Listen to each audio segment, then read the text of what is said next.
Olá pessoal, nós vamos dar continuidade às nossas aulas de língua portuguesa frase e hoje o nosso tópico é a oração, certo? Então, partindo das duas aulas anteriores em que nós trabalhamos primeiro os tipos de frase, né? E depois os sintagmas nominal e verbal, sobretudo que a gente enfatizou mais, né? A gente vai então estudar agora as diferentes funções sintáticas da oração, né? Mas o que é uma oração? Né? O que a gente entende por uma oração? Então, eu só quero esclarecer que a gente vai, nesse momento, vai fazer uma retomada dessa noção de oração a partir de uma perspectiva gramatical.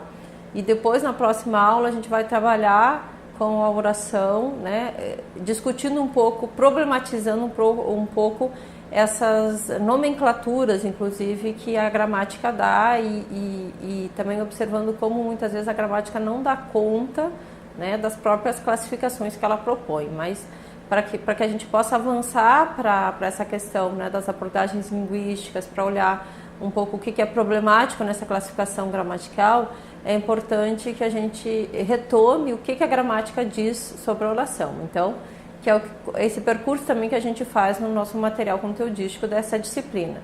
Então, retomando o que a gente diz lá no material, né, eu e a professora Estela, o termo oração ele é empregado para designar uma unidade gramatical formada por um sujeito e um predicado. A oração, então, está na base da constituição do período. E a gente vai dizer, então, que se não há sujeito e predicado, né, não existe oração.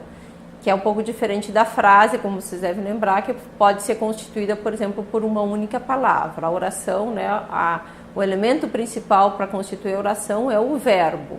Né? Às vezes a gente até tem casos de oração que são conhecidas como oração sem sujeito, mas elas precisam do verbo para existir. E esse período ele pode, né, ser simples ou composto, a partir da perspectiva da gramática, né? Ele é simples quando ele é formado por apenas uma oração. Então a gente tem um exemplo aí, PF, né, que é a Polícia Federal, faz operação contra a quadrilha de assaltos e explosão de caixas eletrônicos em Pernambuco e Alagoas, né?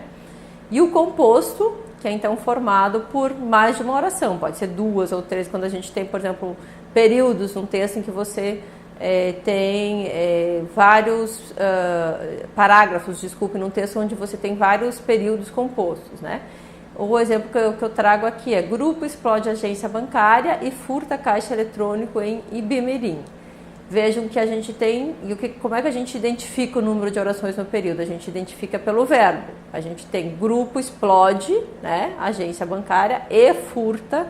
Então o furta, ele vai retomar o mesmo sujeito que é o grupo, mas já é uma outra oração, porque a gente já tem aí um outro verbo. Esse é um tipo, né, de oração coordenada, que a gente chama. Mas depois essa classificação dos tipos de oração, né, dos tipos de período composto, a gente vai ver também na sequência, certo?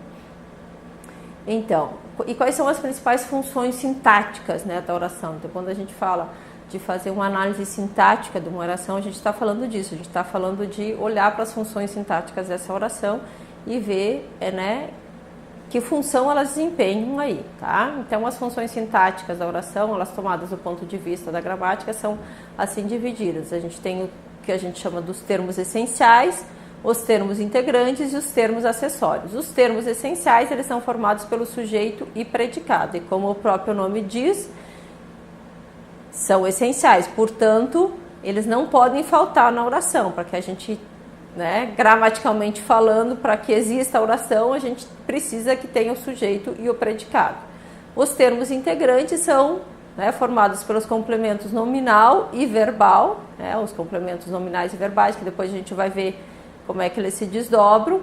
E os acessórios, também como o próprio nome diz, eles são acessórios. Então, são aqueles elementos, aquelas funções sintáticas que aparecem na oração, mas que vêm complementar o sentido de alguma coisa, que vem, né? Por isso são os adjuntos adnominal e adverbial, o adverbial que vai dar essa ideia de tempo, né? De lugar, o adnominal que vai dar uma especificidade para o nome, né? E o aposto e o vocativo. Então, são termos como a própria gramática classifica, né, acessórios, ok? Bom, então, retomando os exemplos, né? Polícia Federal faz operação contra a quadrilha de assaltos e explosão de caixas eletrônicos em Pernambuco e em Alagoas. Nesse caso, quais são os termos essenciais e como é que a gente identifica isso nessa oração? Então, qual é o sujeito dessa oração? O sujeito dessa oração é PF, né? Ou Polícia Federal. Sempre para a gente localizar o sujeito, normalmente a gente faz a pergunta, o que antes do verbo, né? O que faz a operação? A Polícia Federal. Mas a gente tem que prestar atenção que muitas vezes essa ordem ela não é tão, nem sempre ela é direta, e às vezes o sujeito ele não está antes do verbo, ele pode vir depois. Nesse exemplo ele está, mas em outros exemplos ele pode vir depois, né? E o predicado é tudo aquilo, né, que se diz sobre esse sujeito. Então todo o restante da oração é o predicado. Faz operação contra a quadrilha de assaltos e explosão de caixas eletrônicos em Pernambuco e Alagoas, né? Aí, então, ainda nesse mesmo exemplo, quais seriam os termos integrantes, né, desse exemplo? A polícia faz o quê? Operação contra, né? Então, aí a operação é o objeto direto, né, que é um dos termos integrantes, que vai complementar o sentido do verbo fazer, tá?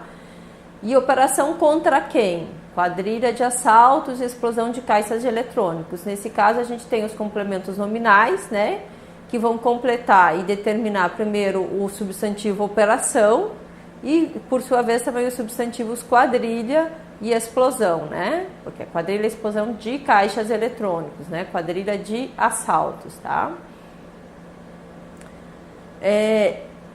Quais seriam os termos acessórios dessa oração, né? Os termos acessórios é o que, então, se a gente fizer a pergunta, onde a polícia faz a operação?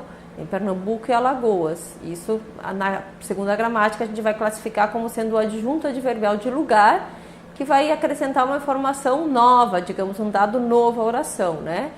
E justamente por esses termos serem chamados de acessório, eles podem, então, ser facilmente deslocados na posição da oração sem prejuízo de sentido.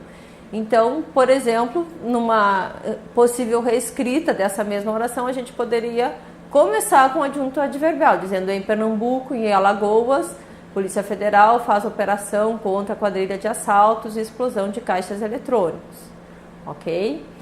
Agora é importante também a gente dizer, e depois nós vamos ver isso, que esse deslocamento, embora a gramática vai dizer que é um termo acessório e que se ele for retirado ele não vai fazer falta, mas quando a gente olha para a questão do efeito de sentido que esses termos produzem, eles são sim importantes, tá? Mas é uma coisa que a gente vai ver na próxima aula, ok? Então vamos continuar. Agora a gente vai, né, esclarecer melhor, então, os termos essenciais e entendendo melhor cada um desses três termos, os essenciais, os integrantes e os acessórios, né? Como a gente já falou, o sujeito e o predicado, então, são os termos essenciais da oração, né? O que significa dizer que sem esses elementos não há oração. Aqui eu só retomei rapidamente, né? Quais são os tipos de sujeito que a gente tem, segundo a gramática, né? Segundo a gramática tradicional, e quais são os tipos de predicado. Mas essa nomenclatura, essa classificação que se dá, ela é muitas vezes questionável quando a gente olha para a língua em uso. E aí essas outras abordagens, outras, né, possibilidades de olhar para, por exemplo, os tipos de sujeito ou essa função, né, sintática dentro da oração que é o sujeito, a gente vai ver quando a gente for trabalhar com as abordagens linguísticas na próxima aula, tá? Então a gente tem aí sujeito simples, sujeito composto, indeterminado, oculto, oração sem sujeito, que são os principais tipos, né, de sujeito. E, por sua vez, os três tipos de predicado: predicado nominal, verbal e verbo nominal. A gente não vai ficar retomando aqui essa classificação de forma mais detalhada, porque não há necessidade, tá? Vamos passar, então, agora para os termos integrantes, né? Então, os termos integrantes são os complementos, né, verbal e nominal da oração, certo? O complemento verbal, então, as palavras... as palavras que se ligam por preposição a substantivos, adjetivos ou advérbio, completando o seu sentido, chamam-se complementos nominais. Já as palavras que vão completar o sentido do verbo chamam-se complementos verbais. Então, né, o próprio nome indica, complemento verbal é aquilo que vai completar o sentido do verbo, e complemento nominal é aquilo que vai completar o sentido do nome, né?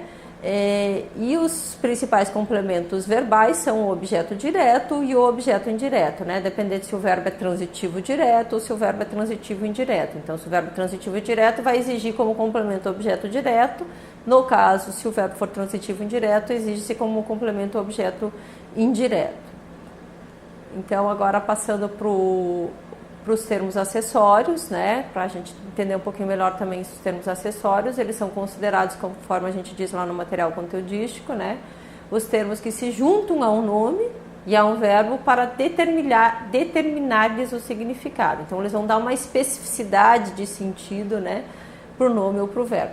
São assim denominados pela gramática tradicional, pois embora tragam um dado novo à oração, eles são indispensáveis ao entendimento do enunciado. Por isso, então, podem deslocar-se na oração sem prejuízo de sentido do enunciado, que foi o exemplo que a gente acabou de ver. Se a gente trouxesse, né, para frente a questão em Pernambuco e Alagoas, a gente estaria deslocando para uma posição diferente da posição inicial, sem um prejuízo de sentido para essa estrutura gramatical, de um modo geral, da oração, tá? E que tipo de função sintática eles vão desempenhar os termos acessórios? A função sintática de adjunto adnominal, de adjunto adverbial, de aposto ou vocativo. E agora a gente retoma o segundo exemplo, que aí é que a gente tem um período aí, né, composto de duas orações, que é grupo, explode agência bancária, furta caixa eletrônico em Ibemirim, né? Então, se a gente for fazer análise sintática dessa oração, a gente tem como sujeito o grupo, né, que é o sujeito das duas orações, e como predicado da primeira oração, explode agência bancária, predicado da segunda oração, furta caixa eletrônico em Ibemirim. Aí na sequência a gente vai ver, né, o que seriam os termos integrantes desse exemplo. Grupo explode o quê? Né? Agência bancária. Então, isso é o objeto direto que vem completar o sentido do verbo explodir. Furta o quê? Né? Grupo furta o quê? Caixa eletrônica. É o objeto direto que vem complementar o sentido do verbo furtar aí nesse caso. E são os termos integrantes dessa oração. Os termos acessórios são bancária, né, que na verdade é um adjunto adnominal que vem delimitar o sentido de agência, ou seja, não é qualquer agência, é uma agência bancária, e eletrônico, que vem delimitar o sentido de caixa, né, também funcionando então como adjunto adnominal, então não é qualquer caixa, também é um caixa eletrônico. E também em Ibemirim, que funciona aí como adjunto adverbial de lugar, né, ele vem para dar uma informação nova sobre o lugar onde isso aconteceu. Ok? Então, gente, na próxima aula a gente vai retomar até um pouco esses mesmos exemplos para olhar um pouco como esses exemplos podem ser problematizados em relação à sua classificação. Eles podem ser problematizados quando a gente olha da perspectiva, né, da linguística funcional, pensando a língua em uso. Porque no caso, sobretudo dos termos acessórios, que a gramática vai dizer que eles são, já o próprio nome já vai indicar, né, que eles tratam-se de termos acessórios, portanto não tão importantes para a oração, mas a gente vai ver que em termos de sentido, se a gente olhar, né, para a questão da dimensão enunciativa da língua, eles são sim fundamentais. Então é sobre isso que nós vamos tratar na próxima aula, ok?